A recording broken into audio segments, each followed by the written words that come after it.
These lines are here. At one time, there was like 4 coal dealers here in the community. Now, see, I remember Norman Yoder unloading grain cars on this track. Yes. And I remember one day he told auger. my dad how he was unloading, and all of a sudden the auger stopped dead. A big old monkey wrench come out of the hopper car. Somebody left it in there, jammed that thing tight.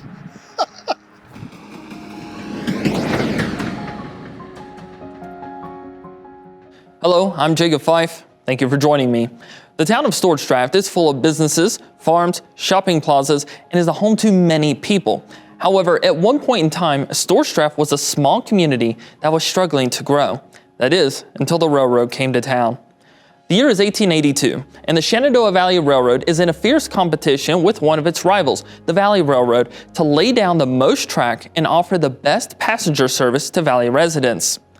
The Shenandoah Valley Railroad began opening several stops, one of these being in Stuarts Draft. When it first opened, there was no station. People just got on and off the train quickly and continued on their journey.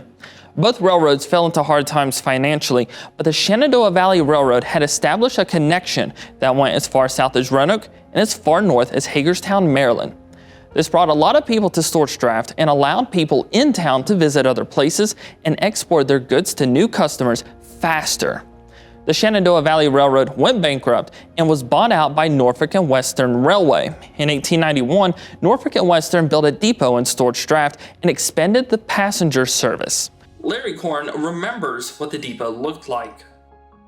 There was a storage room in the back, the little office, and then there was sort of a reception or setting area for the passengers to sit and wait. The passenger trains that served Stuarts Draft were the iconic Pocahontas and Cavalier from Norfolk Western. And I had a relative that lived in Norfolk that her and her husband, we referred to them as aunt and uncle, but they were distant relatives. And I always called it Geneva's train because she rode from Norfolk to Stuarts Draft on the train. You know, I remember walking up the steps and walking around the platform and down, but that's a whole lot. It wasn't much to it, really. Many people moved to Stuarts Draft by train, and businesses started sprouting up on Draft Avenue, and before long, Stuarts Draft was growing like never before. I remember the grocery stores downtown, what we call downtown Stuarts Draft. There were 2 grocery stores, 2 hardware stores, you know, all in downtown Stuarts Draft. And, you know, I worked at one of the grocery stores downtown. You knew everybody. You know, probably carried their groceries out to their car for them at that point in time. But yeah, and then my father had the Exxon station at the corner of the Esso station at the corner for a number of years, for 25 years. And so that continued on until he sold the station in 1984. And so I felt like we knew everybody in Stuarts Draft. The town was also important for local farmers. They could take their goods and load them onto freight trains and ship them quicker than before. And they could receive supplies and shipments faster than they had before the depot was built. This increased the local economy and made the town a popular supplier of various goods throughout the East Coast. My dad and our family ran a hardware store, so we did get shipments that came into there. And I can remember going down and picking up shipments that came, not very many, but a few shipments that came by rail that I would go and pick up. I grew up Amish, and my dad was down at the feed mill one day. I think he was getting feed or supplies. And we walked over to the train station. We stood up there on the deck, and I so wanted to see a train come. And so I convinced him to go in there and ask the train master what time the train would come. And I remember we walked in there, there's a great big clock up on the wall, and he looked at the clock, he said, well, it's gonna be a while. There's not gonna be one coming. And I was so disappointed, so I never got to see my train. But that's the one distinct memory I have of the station, and I think it was probably the only time that I was ever inside. The depot itself was very quiet, but I remember the poultry farmers around here locally unloaded a lot of grain cars there. My dad hauled grain from the grain cars down there. It was a loading facility. Stuarts Draft was also an important stop for the steam engines.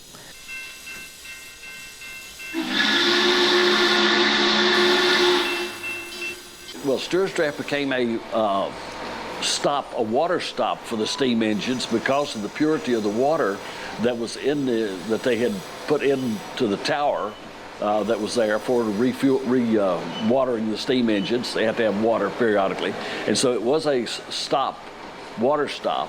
And so with the water stop, then of course the people had a break to get off the train while they were basically refueling with water.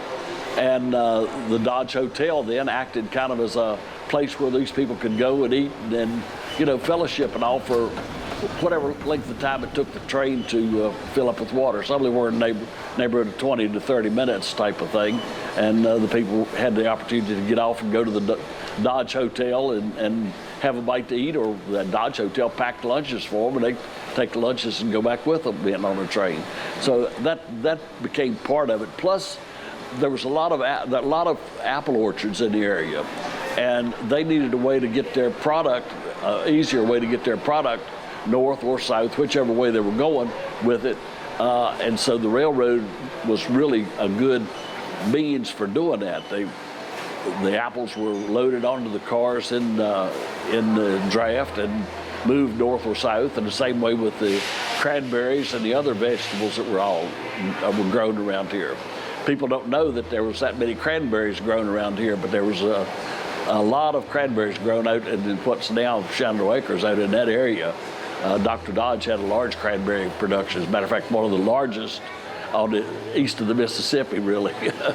He had large cranberry production, and he shipped a lot of cranberries. So that became, the railroad became part of that commerce, plus the fact that the farmers used to transport goods and anything that they had across the mountain by buggy through the Howardsville Turnpike, trip it across to Howardsville and back. Normally took about 2 weeks to get over and back, and with the rail service then, that service became a whole lot easier. They go to Stuarts Draft, load it on the train, and they'd be back. As the 1950s went by, railroads began moving away from steam engines and introducing diesel engines to their lines.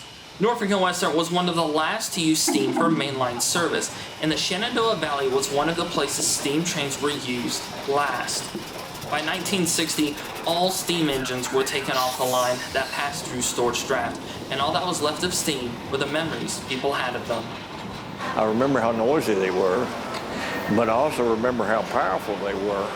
When they were replaced by diesel engines, it took sometimes 3 engines to pull the same train that one steam engine pulled.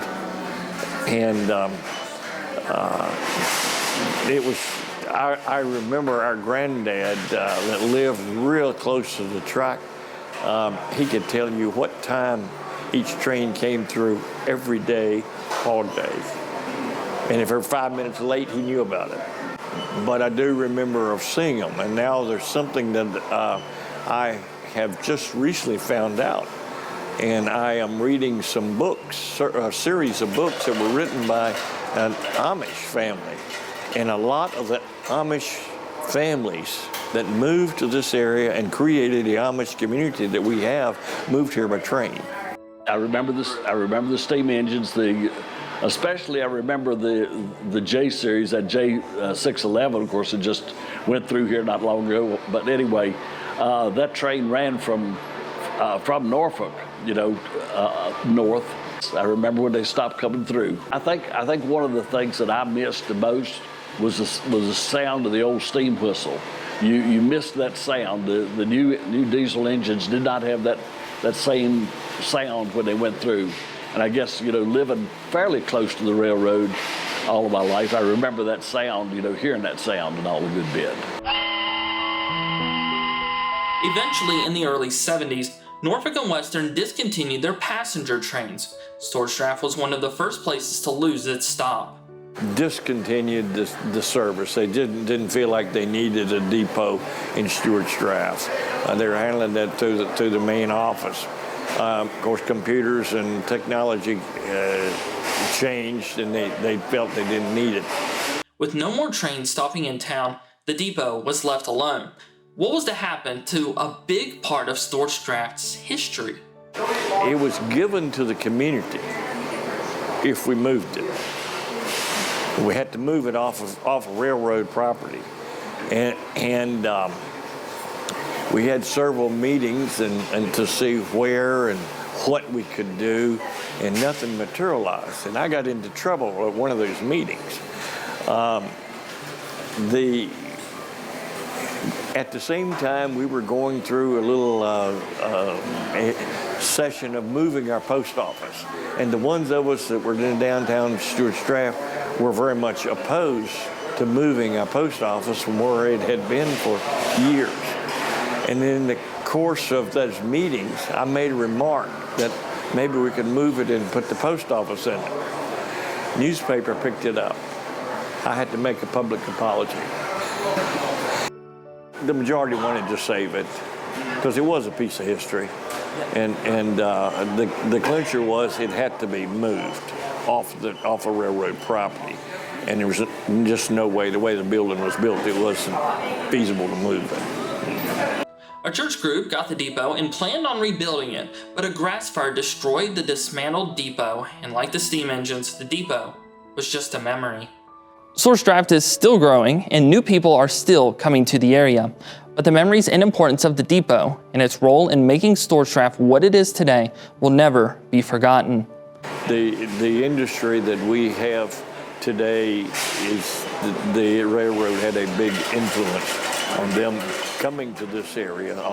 To me, it's very important, and I guess you've heard the statement, I want to leave the world a better place.